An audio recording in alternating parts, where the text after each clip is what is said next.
Et oui, eh bien, nous avons la 11e édition du Festival du film français ici à Winnipeg, à la Cinémathèque Dave Barber, présentée par l'Alliance française du Manitoba.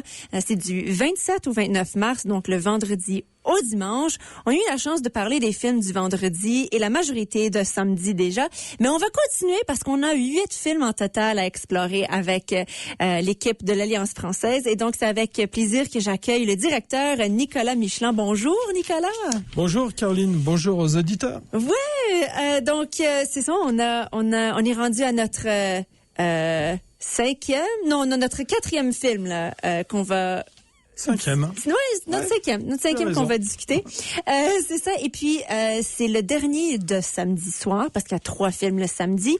Le samedi soir, à 19h20, nous avons le film L'étranger. Et oui, L'étranger, ouais. Donc, c'est l'adaptation littéraire du roman éponyme d'Albert Camus.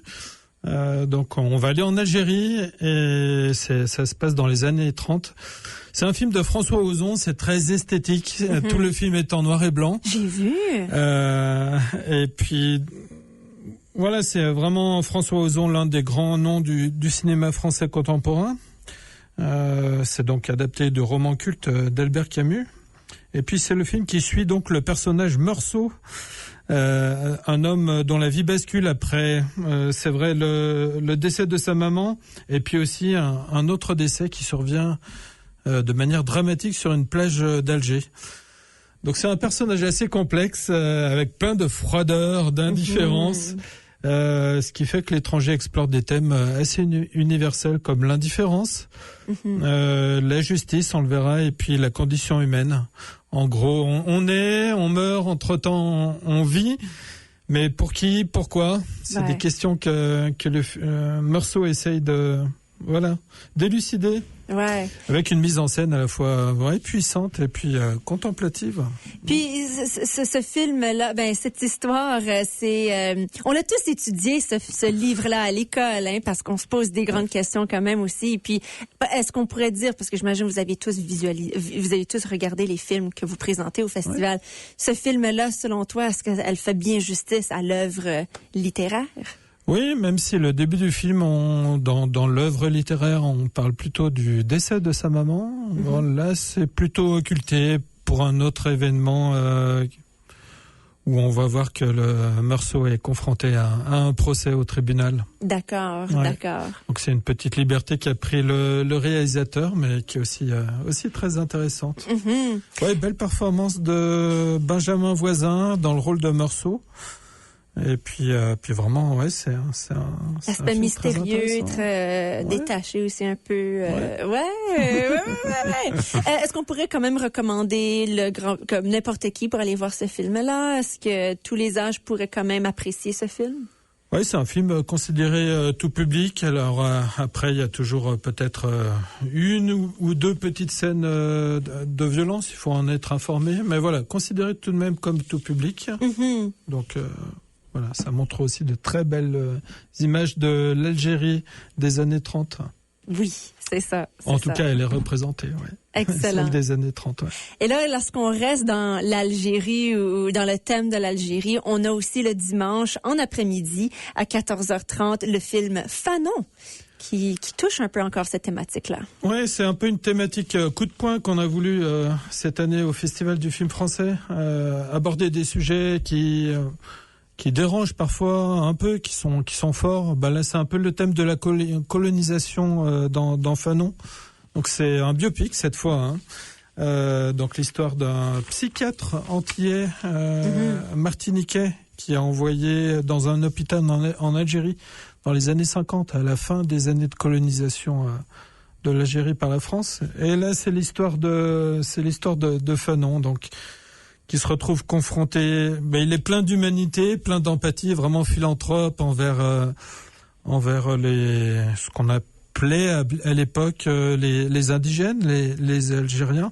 Vraiment plein d'empathie. Et en même temps, il doit obéir un peu à sa hiérarchie, donc française. Donc il se retrouve Voilà, parfois tiraillé par ses propres convictions et puis voilà les impératifs hiérarchiques.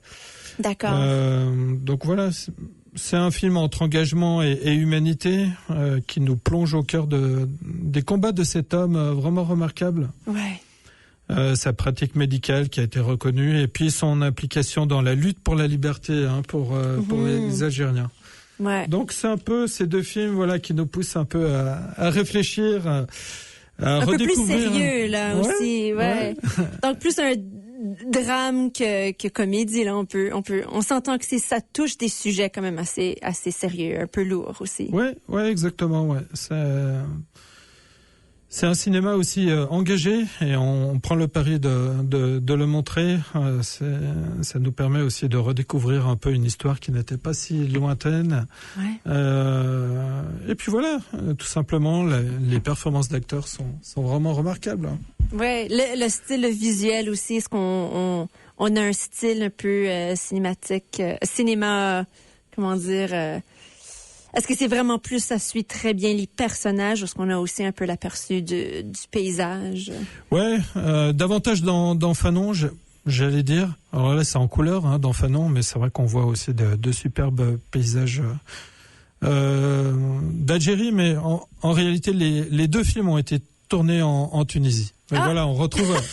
On retrouve de très beaux aspects du Maghreb, bien sûr. D'accord, le petit behind the scenes, excellent. Ouais. Alors, cela, donc, c'est le premier film du dimanche, qui est à 14h30. Demain, nous aurons la chance de parler des deux derniers films, qui est Une part manquante et Jean Valjean pour la dernière journée du Festival du film.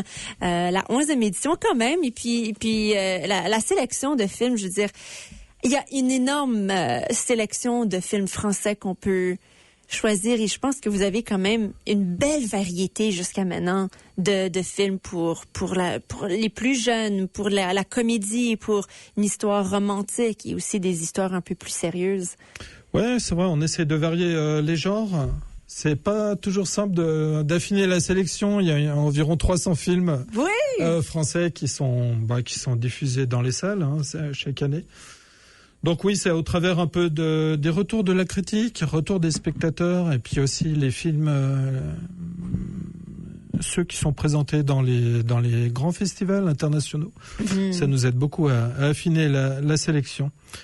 Donc voilà un peu nos critères, et puis aussi on regarde aussi ce qui est possible, s'il est possible d'avoir les sous-titres en anglais. Vous savez que là on est aussi dans Downtown Winnipeg, donc on pense aussi à nos apprenants. Et puis, donc voilà, pour eux, c'est important d'avoir les sous-titres en anglais.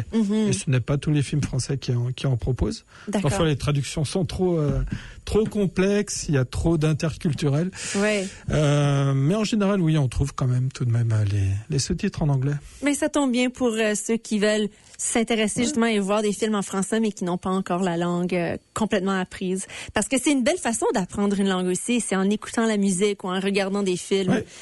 Exactement. Dans On travaille beaucoup l'oreille, les accents, puis aussi l'image participe vraiment à l'assimilation des sens. Parfois, c'est simplement la gestuelle. On comprend pas tout à fait un mot, mais par la gestuelle, on va dire ça c'est une salutation en français. Ouais. Donc on arrive à comprendre par le contexte parfois. Tout à fait. Et puis un rappel pour ceux qui nous écoutent, on a un tirage pour des paires de billets pour chacun des films présentés au festival qui commence déjà ce vendredi.